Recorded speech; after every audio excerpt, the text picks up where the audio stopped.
we are all at some inflection point, an aha moment, an opportunity to do things different, to take a different fork in the road. And those decisions, those moments can be scary. They can be challenging. They can be incredibly exciting and opportunistic.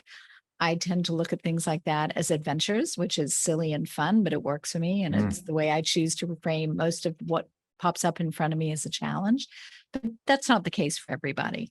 And I feel like your personal experience and applying that in what you do in this incredible work that you do with your clients, and that you empower the other coaches in your group to understand, is really about empowering people to be their best selves.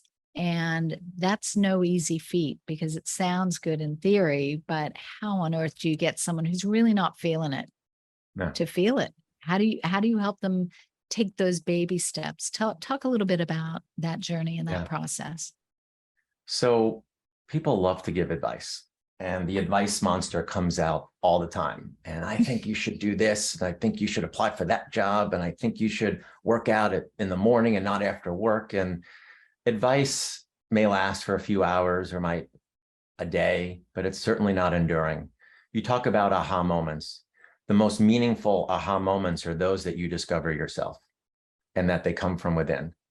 So the coaching that I was taught, and there are a couple of other coaches from the program who are here today, it is very much of this empowerment model that you're talking about. It's much more reflective than it is directive.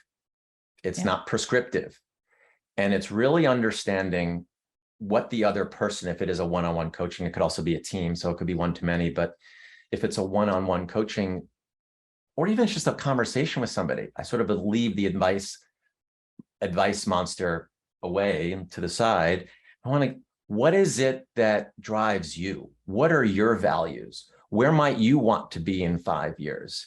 How much do you want to be active with your grandchildren? You know, if we're talking about a health and wellness goal, it needs to come from within them, not overlaying some kind of value system that I have or my vision for that particular person. It's not going to last. It's not going to last, Kathy. And that's one of the reasons why I wrote the book, is people set goals all the time. And how many goals are set on January 1st and see the light of day on February 1st? 27% about are still alive by February 1st, you know, something in the range of that number. And that's because I contend they're more should goals than they are could goals. They're more exogenous of, yeah, my buddy said I should run the New York City Marathon, as opposed to, hey, you know what? I'd like to take on a health and wellness challenge. What could I do that is most reflective of how I'd like to express myself, and really understand why, and have that could come from within, as opposed, So these are questions we have to ask ourselves, right? How do we get to that place where we understand the route that may be best for us? And I think you and I both experience this. I do through the lens of the reinvention conversations. You do every day through your coaching practices. How do we give people the tools to self-coach, if you will, to guide themselves? And, you know, I shared with you, I recently was chatting with a friend who's going through a bit of a tough time. And she's like, I've got to figure out the answers. And I said, no, don't focus on the answers. Focus on the questions. Yeah. So there are several questions that we ask, and they're all in and around the neighborhood of, you know, when have you felt most alive? What were you doing? With whom? How long was it? Was you were working by yourself? Were you working in a team? But really understanding when you were in flow or swimming with the current, or whatever phrasing sort of comes to mind. Right. We have a very specific exercise that we do, and it's called the sources and drains of energy. And it is one of the templates that somebody can download for free, whether they buy the book or not. And imagine it's a T where you have sources and drains. Right. And you think about, we often use it in career, but it doesn't have to be. But if we think about our career and we want to understand what were we doing when it was really triggering energy. It was really a source of energy. What was the specific task that we were doing? What was the environment in which that was taking place? And other contextual elements. And it's keeping that page next to you over the course of a week or two. And as you're going through the day and you're feeling assessing whether something is an energy source or an energy drain, write it down and try to be as specific as possible. Over the course of 2 weeks, and this is something that I did several years ago in this transition, I had several sheets of paper, about 6 sheets of paper, and I began to bucket them. And I said, wow, okay, there's some common themes here, Kat. I like to see people grow and develop and thrive and give them stretch opportunities. And it wasn't necessarily about the sales or the marketing of the product or service or the sales of the product or service, even though that was important, but it was more the one-to-one impact on those individual people. And that began the energy sources, energy, like that's what I want. What could that look like? What could that manifest into? And I started to generate some hypotheses based upon that which came from within. Yeah. It's interesting because you and I met when you were working for a major company. You were at MTV at the time. It was a long time ago that we first met, and we laugh about the first time we sat and had coffee. We both remember that little counter at Starbucks. So we were sitting by the window.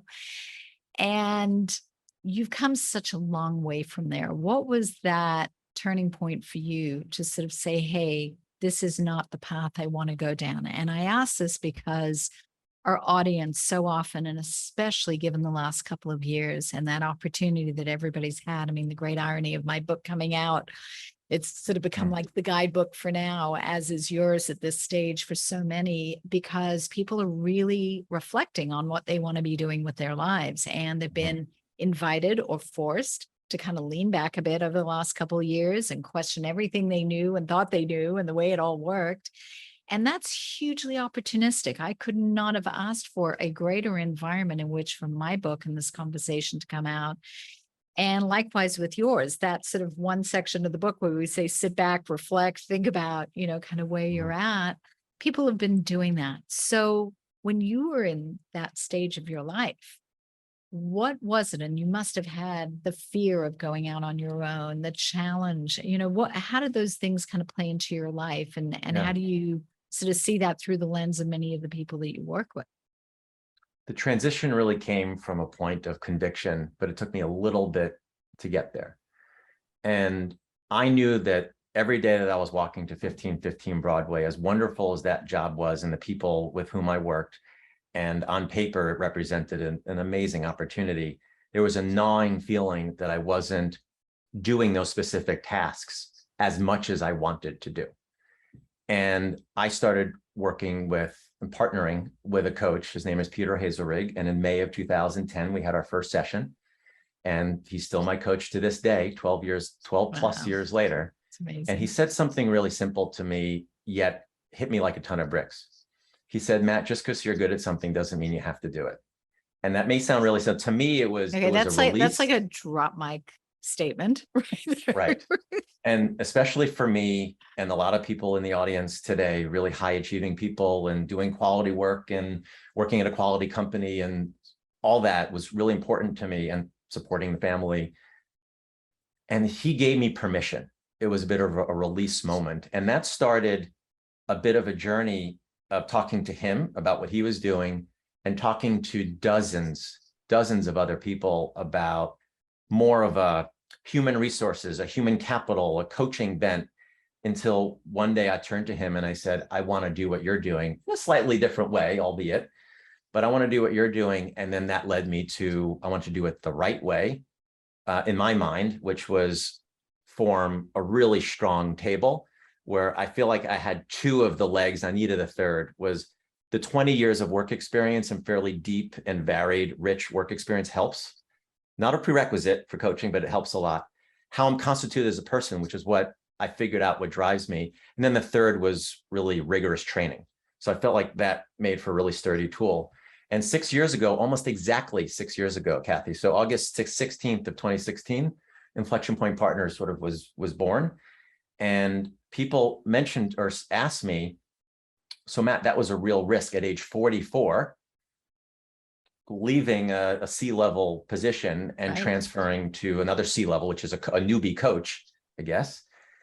And without sounding obnoxious, I didn't mean it like this, but I said, the real risk is that I didn't take this opportunity to do this now That and is not wait 5 years or 10 years or 15 good years. for you. I mean, as you know, the title in my book, Reinvent Your Life. What are you waiting for? Right. So, Yeah. sometimes you have to seize the moment. You have to take on the risk. You have to take on the challenge to enjoy the reward, or at least the win of learning from the process, even if it doesn't come out the way you envisioned it, and to be open to where it's going to take you. There is a reason for it, and there is a learning in that journey as well, which is extraordinary. And I think if we can sort of dispel the fear with the joy and excitement of the learning and the challenge and the circuitous route that we will go on. And it's interesting because I want to delve into this before, it suddenly becomes too late. But this circuitous route of what I call the reinvention roadmap, and you call the GPS system, the game plan system.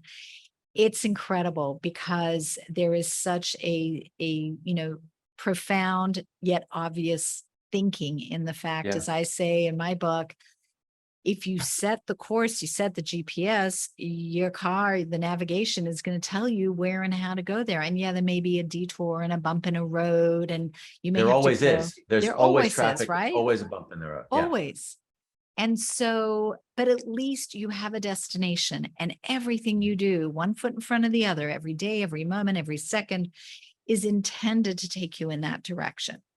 And you may just, in fact, end up, God willing, where you intended to go.